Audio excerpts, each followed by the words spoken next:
The Bliss Business Podcast, the show about empathy, connection, and consciousness in business. Today's episode is brought to you by Zero Company, your paid search, social media, and programmatic ad experts. Yeah, I was just going to say, Steve, that this week for Aaron must have been a little bit lighter than last week. I imagine he was probably pretty busy last week. Yep. Crazy week last week.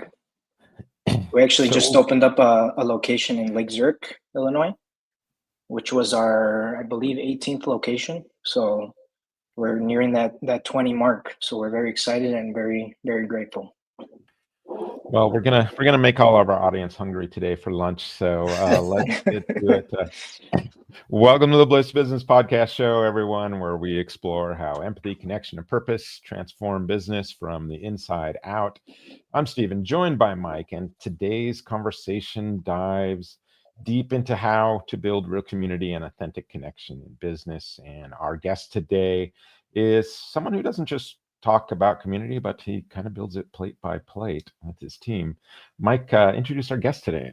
Oh, I love that, Steve. Plate by plate. That is fantastic. Yeah, Steve, super excited to welcome Aaron Morfin, the CMO of Cilantro Taco Grill, which is, as he mentioned, a rapidly growing family-owned restaurant brand that has become really a local favorite for authentic flavors, warm service, and a true sense of community, which we will discuss a lot today on the show. Now, Aaron, he's a seasoned entrepreneur who believes in the power of relationships, both with customers and with his team, which, again, we really love to talk about here on the show. And then under his leadership, Cilantro Taco Grill has grown from a single location to now a multi-unit brand, all while staying true to his family values and customer-first philosophy.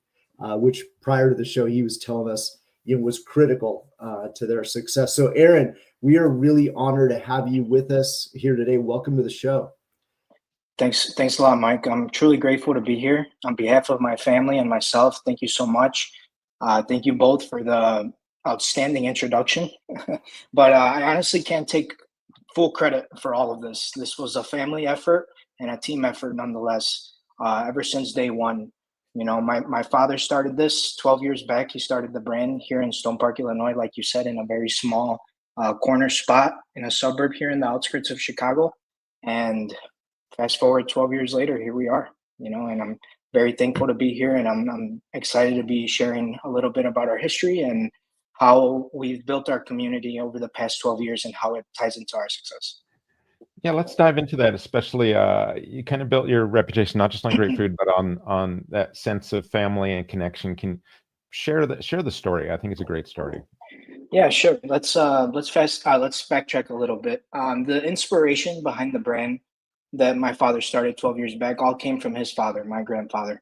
My grandfather brought his kids and his wife to the United States back in the 80s, like many other families did, in hopes for a better life, and overcoming many adversities over those years, having to learn English from scratch, not knowing how to communicate with others, I think really taught my grandfather and my family a lot of hard work ethics.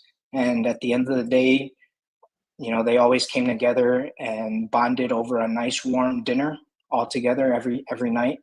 And through that, I think really inspired my father to one day open up Cilantro Taco Grill and to start spreading the love of our culture and spread our love through our food, which is what my family has always done. My daughter yesterday, this is how I think Gen Z is as a consumer. She went and picked up some food at a place, right? And then we were talking about the place, and she told me about this former CEO who had been replaced several years ago. She told me about the current CEO. She's not a business major; she's just a Gen Z consumer, but she was really interested in what the brand stood for. And I think there's a stat from Harvard Business Review that 64% of consumers say shared values are the primary reason they have a relationship with the brand. And I was just thinking about that yesterday. I'm like, man, these are new consumers that that are thinking absolutely deeper with a brand in mind. And that's why I think today consumers like her and myself and our generation are really being attracted to these brands that have that authentic history and that history that sets them apart from someone else. So, and that's what I try to share as much as I can, when it comes to our brand Cilantro, is I try to share our history more than anything, because yeah, we have a great product, we have great menu and great food, but at the end of the day, it's our history and our family values that we bring to the table to our team members that I think really play into our success. And I think that's going to be the thing that sets brands apart from other ones, like other QSRs. Yeah. Yeah. And Aaron, so earlier, in the introduction, we also talked about the importance of community.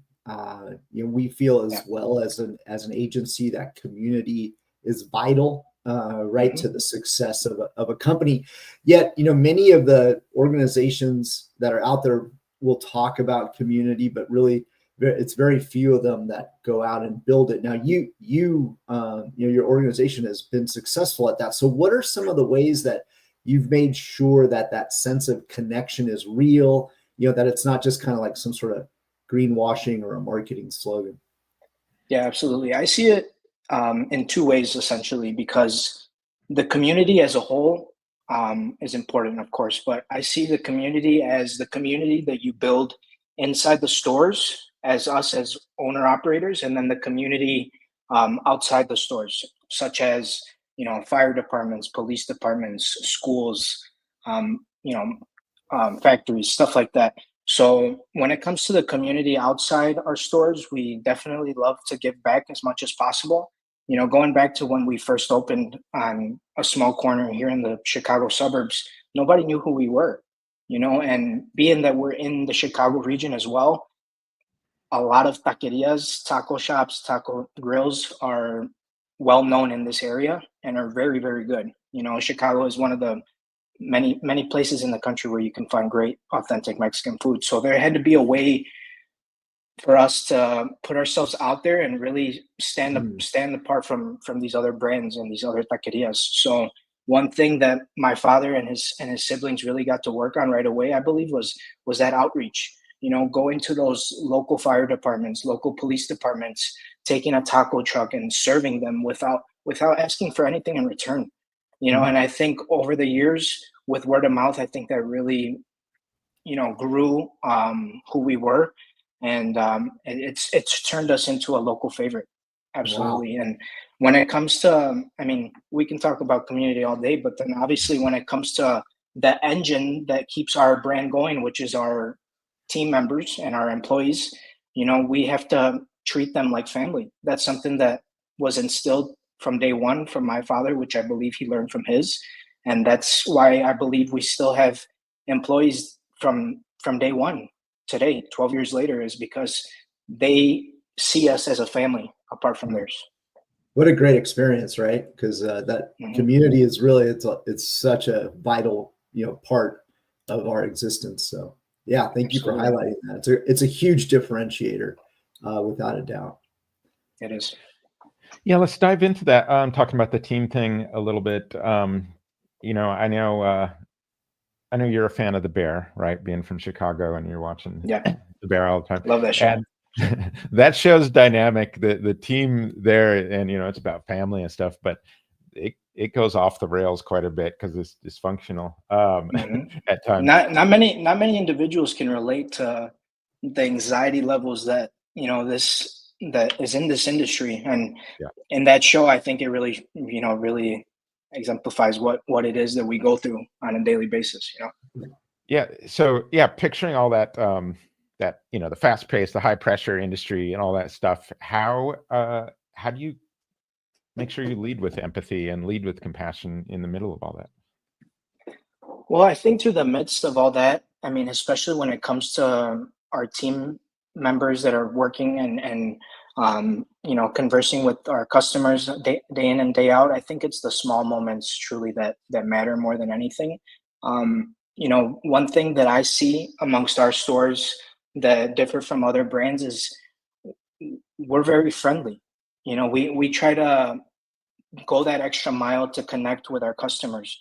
A lot of the times you see employees remembering customer names, remembering their order, their favorite salsas, and I think at the end of the day, that's what drives these customers back to the stores, is that connection that's made, that feeling that they have when they go into that store. They're not going in just to place an order and get out like you do at other places. They're there, they're chatting, sometimes they go just to catch up with an employee.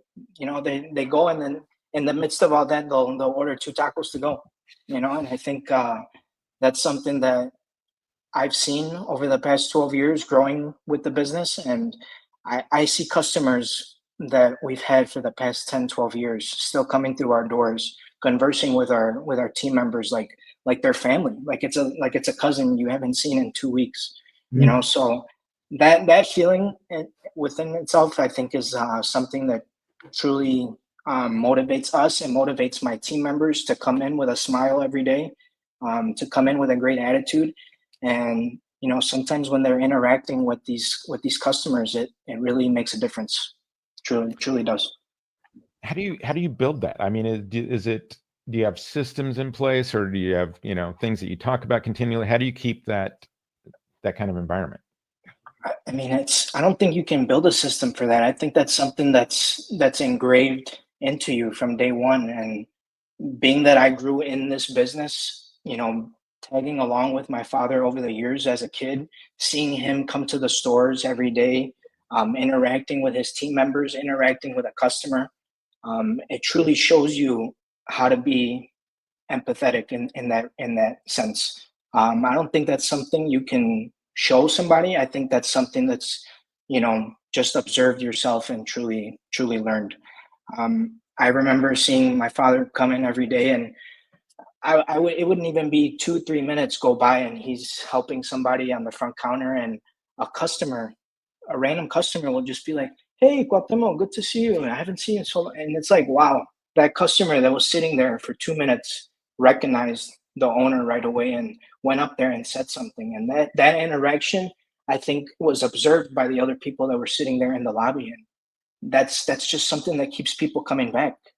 And that's something that myself, my cousins, being that I have dozens of them that are working in the company, that's something that we take every day and take into the stores. And our employees, our customers, they're all attached to it, they're all attracted to it, and it just gives us a great aura at the end of the day in our community. Yeah, I was going to make a joke about bland food, but then I started to think that sometimes I go to some restaurants, they'll remain nameless, and the experience is bland, right? It's not the food that's bland. And so I love just hearing you as you were describing that. I could envision. I'm sorry, didn't mean to cut you. No, I didn't mean to cut you off there, but it's like you said. Look, any food can be made good if you know what you're doing. I mean, if any food can be tasting well, but if you love what you're doing, if you love being in there every day, serving these people, love interacting with your team members, going that extra mile to show them that you're not only a leader but a family person for them, I think I think that itself will result in your food product being 10 times better, no matter what you're serving. Yeah, absolutely, right. Like you can, like they say, right, you can taste the love. But yeah, a great point there in terms of making sure that we're delivering an excellent experience, throughout that, right? Because consumers do have choice; they can get satisfied in a lot of different places. But one of the things I think we noticed even early on in prepping for this show was a lot of consumers respond to the fact that when an organization or a brand connects with their values, that they remain loyal, right? So it's one of those key components. So yeah, and so we, before the show, Aaron, we were talking a little bit about purpose, and I loved what you were telling us earlier about your family's history. But I like to ask all of our guests a question about purpose. And it was recent, Deloitte did a study recently that purpose-driven organizations grow 3x faster than their competitors, right? 300%. That's a pretty pretty incredible stat. So I'm curious, Aaron, like what role do you think, or what role is purpose playing in the success of Cilantro Taco Grill? Well, in the success of Cilantro Taco Grill, our purpose at the end of the day is our fuel, in my opinion. You know, if our purpose and mission is to spread the love of our culture through our food, then that is our motivation. You know, and like going back to coming in every day with the best attitude, it's, you know, people get up grabbed from that. If I come in every day, if my cousins and other operators, our franchisees are coming in every day with that purpose being the number one motivator for them, then I believe that everybody else will naturally follow. You know, we're not in there every day just to serve people and make money and sit and sell. We're in there to do our mission, which is spreading the love of our culture, you know, through our food. So our purpose is our fuel, like I said, and you know, these people really grab from that. And at the end of the day, I think that's what really plays into how they do their job day in and day out. You know, it gives them a purpose. They're not just there to do their job and to earn their paycheck, but they're also there to do what we are there to do, and that is what we love. Yeah. So and you know, love that response to your purpose being your fuel. Now, as I'm sure you're thinking about these things, or maybe you've already experienced the need to communicate or somehow ingrain that purpose into the other locations, right? As you sort of expand. So what kinds of things, I guess, have you done or are you thinking about doing to make sure that, you know, all of this gets communicated and shared as you kind of scale? Yeah, it's definitely a challenge. Like you said, you know, we scale out and it's not as easy as before. Before, when we used to just have 4 or 5 locations in a radius of 30 miles, where if somebody needs help, you can just send someone over, or if somebody needs training, you can just send someone over. It's not that easy anymore. And being that we're not that mom and pop model anymore, we've had so many, you know, systems built over the years that allow these individuals to be trained properly. But it's like you said, how do you bring that extra special feeling into the business? You know, and I think being that we have such a large family, we've been blessed enough to, within our family alone, grow to 15 locations. But now that in the past half year, we've opened 4 franchisee locations. So now we have other families coming into the business as well, which is great, and we love it. And that just brings more challenges to the plate, right? Is how do we share our love for our culture with these people? How do we know these people are going to do the same thing we do? How do we know they're going to have the same love that we have for our culture and for our food? Right. And that just all comes to connecting with them, right? We have to, there's a whole process when it comes to, you know, bringing other families into this now. And through that process, if we see that they don't have the same family values as we have, then respectively, we know that it's not we know it's not gonna, you know, work out, and that's okay, right? Yeah, exactly. I love. I mean, we talk about Bliss here all the time. You know, build love into scalable systems, and so you're going through this growth phase, and you're articulating these important areas of, like you just said, these family values that are key to your business, and making sure that this is kind of front and center when you're expanding. Yeah. It's really part of your system. We've got a guest or an audience question for our guest here. Let's see, Aaron, with your expansion plans, how will your family make sure you keep your great culture going? It goes right into what we were talking about. Yeah, so being present 110%. You know, the great thing of having such a big family is that we all have the love and motivation to grow the brand at the end of the day, which is the goal. And if we have these goals and aspirations to grow the brand, then naturally, yes, we're going to have to bring in these other families and individuals to help us get to that level. And I've honestly seen it been only beneficial for us in the past 2 years that we've been working at this franchise model, because now we're bringing in other individuals that are very skillful and knowledgeable at what they do. We're bringing in families that have worked in brands like Dunkin' Donuts, Raising Cane's, Sweet Green, etc. You know, and these people are are in a way teaching us certain systems, recommending certain systems, and it's allowed us to turn everything around and truly, grow the brand, while at the same time allowing these individuals to spread the love of the authentic Mexican culture at the end of the day. And we love it. These people are like family to us as well. Anybody who comes into Cilantro Taco Grill, that whether it be a dishwasher, a line cook, or a franchisee, they're an extension to our family. And that's how we treat everybody that deals with our brand, who comes into our brand. And that's honestly why I believe our retention rate is so high.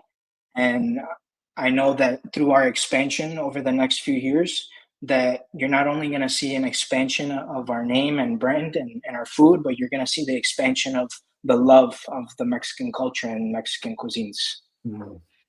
Yeah, I love that so much. A lot of businesses have that problem of they want to tell a good story, but they aren't kind of living it authentically. And you see this problem, especially in the marketing. Yeah. But yeah, you're describing exactly. A lot of these brands just don't have that history. A lot of these brands are just good product, and that's okay. We all love good food and good product, and there's enough to go around for all of us. But at the end of the day, these histories within ourselves are gonna really, take us to that next level. And I think the founding of Cilantro Taco Grill, that was founded on such strong family values and founded by a family of immigrants, I think is something that's going to help us get to that next level. Definitely. Yep. I want to jump in here, Aaron, because something that you said sparked a thought in my question. I mean, obviously, we were all tremendously impacted by COVID, right, and that pandemic level. Mm-hmm. And there's an interesting story, kind of one of the initial stories of conscious capitalism was the Whole Foods founder and brand, and they obviously weren't hit, or they were hit obviously by the pandemic and COVID and had to shut down. But even prior to that, when Whole Foods first started up, they had built this incredible sense of community. It started off as a co-op, and then it got wiped out, I believe, by a hurricane or a tornado. And it was the community that kind of came back and said, no, we need Whole Foods. We need the employees and all that to come back. So I'm kind of curious, with COVID and the experience that I'm sure you had at Cilantro Taco Grill, how did you see your purpose or the sense of community or your values? How did you see all those, I guess, exemplified or come into practice during that COVID timeframe? Yeah, COVID was it was rough. It was rough for everybody, right? It was a lot of transitioning having to be done on our end. Thankfully, we weren't hit too hard and affected too hard by it, sales wise, because obviously, people had to eat. If anything, we saw increases in third-party sales such as Uber, DoorDash, and whatnot. But within the community itself, it was difficult. It resulted in us having to make certain changes, schedule changes. We weren't able to be as flexible as we usually are, which is another reason why our employees, love us. And at the end of the day, we had to make sure that these individuals were okay. 95% of our, if not more than that, of our team members are mothers, students, or immigrants that have multiple responsibilities to be taken care of on a daily basis and a weekly basis. So us as operators, we found the challenge of making sure that everybody was okay. We weren't able to do the same thing we were every day and walk the floor of the restaurants every day and check in on all these individuals. We kind of had to start going that extra mile and sitting down with them a little more and making sure that their mental health was okay, and B, if there was anything we can do on our end that can help them, because at the end of the day, it's like I said, these people are our motor to this engine and to this machine, and it's like if we lose them, we lose everything, in my opinion. And so we always work 110% at the end of the day to make sure our teams are okay and are taken care of. And I think that was honestly the biggest challenge amongst COVID. Besides the transition that everything took, I mean, on the marketing end, we had to do so much more different, tasks, because obviously, the digital sense grew so much, being that everybody was ordering through Uber Eats, DoorDash. A lot of advertisements had to be coming out. So there was just so many transitions through the whole COVID phase. But at the end of the day, we had to make sure that everybody was taken care of. That was our main concern. Wow. And I'm sure, the way that you treated that and treated the individuals is now no doubt, led to like a stronger, relationship and connection. Absolutely. Yeah. That was one of the main things that grew our relationship, amongst these people. And being that we have individuals 12 years later that are still with us, that was just one of the many things that they saw and witnessed, that they said, okay, why I'm not leaving. This is my family. I have no reason to leave. Yeah. Tremendous. Yeah. What a beautiful example. Yeah. What's interesting is this relationship between profitability and connection. And I think a lot of people, they focus on that profitability side, but often, in an event like this, it's really that connection among people that drive that profitability. Your profits come naturally when you focus on your connection more than anything, in my opinion. Yeah, I agree. I love that quote. We've got another audience question here. What advice would you give someone who wants to build a people-first business from day one? That's a great question. Stick to your roots. That's what I would say. Being that when my father started Cilantro Taco Grill, he knew nothing about food prep. He knew nothing about flipping tortillas, knew nothing about meats. All we knew about meats was, the carne asada, on the weekends, cooking with the family. That's all we knew, So being that he started a brand with over 15 protein options, there was so much he had to learn, but I think at the end of the day, sticking to his roots and sticking to those family values that he grasped from my grandfather, I think is what allowed the brand to just naturally grow, and allowed for team members and individuals to naturally come in and just grow this family from scratch. And I think that can work in the food industry. I think that can work in any industry that you're trying to start a business in. And is if you stick true to your roots, true to your family values, and really be that family person and provider, I think it will naturally come to you. Absolutely. Yeah. And so you've got this one location you started in. What are your goals now? I know we've got some big numbers I've heard about. I'm sure yeah. So we've franchised 2 years ago, but over the past 2 years, we've been obviously, just building as many systems as possible and making sure that when that first franchisee opened, that he was going to have all the systems in place and training in place so that they can open the doors and be serving just like all these corporate stores that we have locally. So we have many goals in the next few years. We have many expansions coming our way. We actually just opened our first out-of-state location in a suburb of Dallas, Texas, Salina, Prosper, Texas. That one opened 2-3 weeks ago, and they're going very strong. And the market out there for authentic Mexican food, as you guys know, is very lucrative. So they are doing great. And they actually have more plans to expand in that region, and I think into the California region as well. So you guys look out for that. Wow. Aaron, definitely be going as soon as you hit out. The West Coast is it's a challenge for sure, but we definitely need to make our imprint in the West Coast nonetheless, for sure.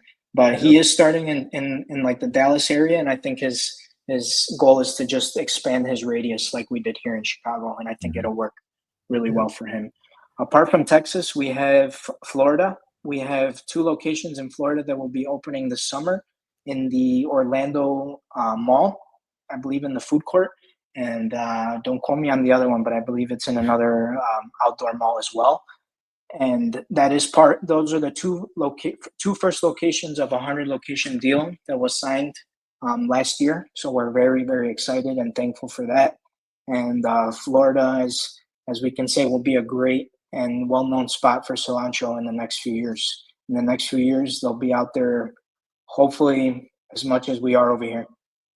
Yeah, I love this. I mean, we're talking about that one store, that one, shop, the one thing, everyone's got their one business, whatever, but you see, you're a perfect example of how this one business, is now growing and blooming across the country, and with some great things ahead of it in its future. All this time, you've got such a great attitude of appreciation and gratitude. Where do you get that from? From my family. That's how I was raised, honestly. As long as I can remember, just whether it's being in public or being in a public setting at a restaurant, I've just always been taught to have respect for anybody. If you don't know them, if you do know them, your elders. And it's been values that have been instilled in me from day one, from both my parents. And it's something that was instilled from theirs. And honestly, I can tell you from experience that it truly helps grow a business, and it gives me goals and aspirations myself to start my own business someday, and to bring those values, those exact same values into that. Because like I said, I don't think it matters what kind of industry you're working in. I think if you truly stick to your roots and love what you do, you'll naturally grow. Yeah, I love that so much. A lot of times people, you kind of don't appreciate all the generations before you, and kind of the things they've gone through, and you've got such a great story. But everyone, little by little, you're affected by these different stories. You could maybe Absolutely. even never met that ancestor, right? But the way they approach something, or that having the courage to come to a new country and learn to speak the language. And now we're talking, like I said, 100 plus locations and all that. It's a great story. Yeah, What do you? it all started from there, overcoming Yeah. all those adversities over the years. I think truly has led us to where we are today. Honestly. What kind of advice would you have for other people in maybe not, the position you're in right now, but maybe the position you're in, I don't know, 15 years ago or something, or, trying to expand through that time? Man, What kind of advice?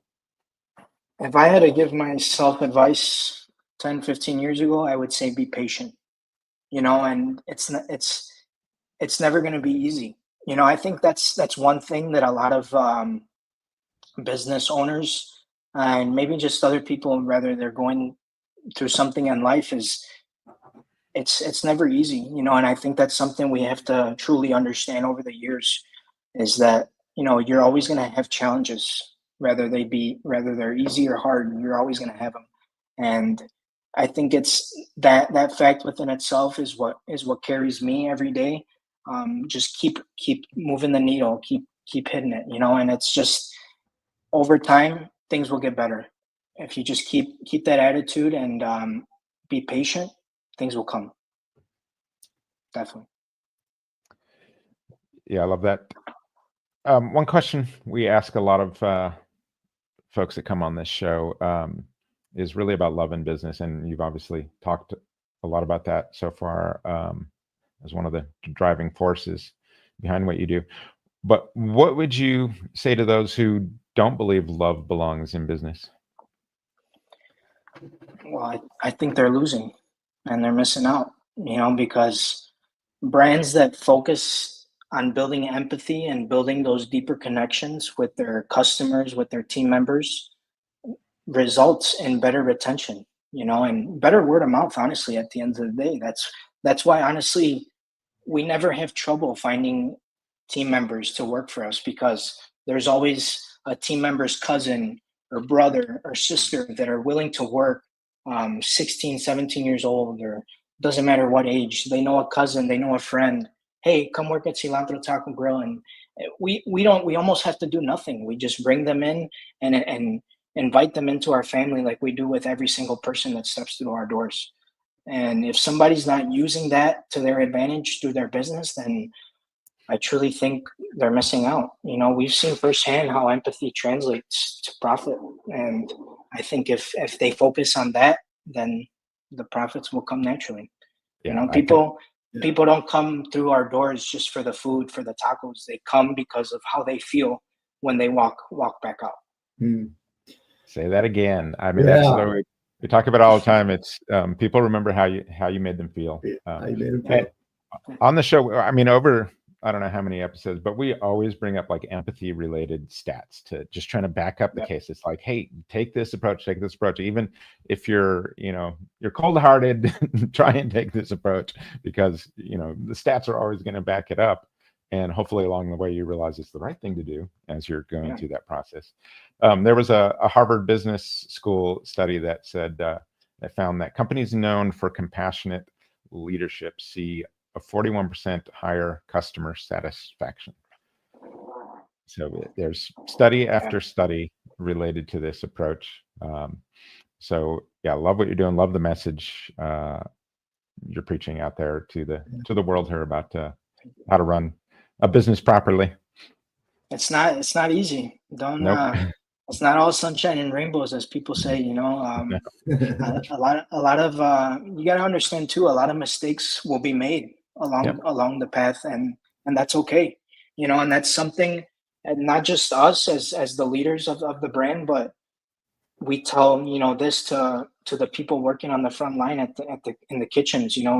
Dealing with those customers. It's okay to make mistakes. It happens, but we're there to help them learn from it. And I think that's why at the end of the day, people truly respect how we are with them and how we interact with them when we're there in the restaurants checking in on them. Yeah, and I think I think people crave that connection with leadership now more than ever. With just so many remote jobs nowadays, I feel like people don't know what it's like anymore to truly interact with leadership or like a boss in the workspace the way it should be, and I think that's going to be lost as the years go on, and that's something that we as a brand will hold on to forever. And I think that's what will result in us, growing over the next handful of years, honestly. Yeah, I always love to remind everyone too, about this topic, is it's not expensive, right? I think sometimes organizations or business leaders try to take more expensive routes than understanding that, love, if that's your currency, it's free, right? You can do it, you can execute it. Yeah. Well, Mike, what I always like to say is, your connection isn't a cost; it's an investment. So that's how it is, and some people unfortunately don't see it that way, but that's what we're here to do, is to talk about it and to show people, why it benefits us and why it can benefit them, honestly. Yeah. We always say, there's a phrase I always use at our work, is like, connection is the goal. I mean, especially among each other. And so like you were talking about, things aren't going to be always, sunshine and rainbows. You're going to have problems and issues, but that's really when connection becomes more important, and that focus on connection becomes more important. And that's really when it gets tested the most. And so it's how much of your culture have you spent investing in connection, like you said, is so key when it comes to those moments. Yeah. And one thing I truly grasped, definitely growing in this business over the years, is what I think a lot of people honestly struggle with is, it's not about the destination, it's about the journey to your destination. Honestly, it's the love of the journey of getting there is what it's all about, in my opinion, in a business like this and other businesses. It's all about the journey and everything that happens along the way. It's not about the end result. Mm-hmm. Yeah, and you don't know what's coming around the corner, so you don't never worry know about it. Stay in the moment. Yeah, stay present.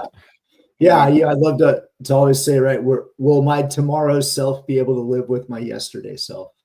I love and that. if the answer is yes, then you're in a good spot. Well, Aaron, I can absolutely guarantee you that our followers, our listeners, are going to be clamoring to have a Cilantro Taco Grill now in their neighborhood. So we look forward to your future success.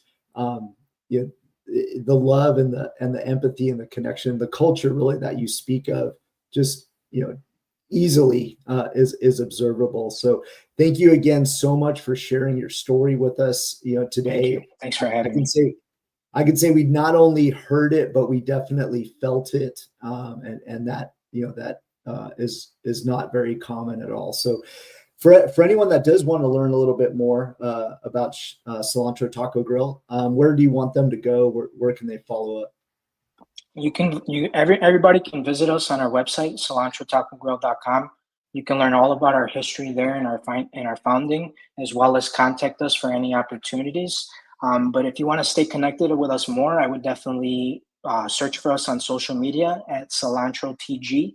We are on all platforms, and we're always putting out great content, and we're always just trying to do that next thing. So I appreciate the opportunity, guys, truly, for allowing me to talk about my family's history, the brand's history, and just how we've been able to bring in these family values that have been instilled in us and my family since day one. And thank you so much, guys. I truly appreciate it.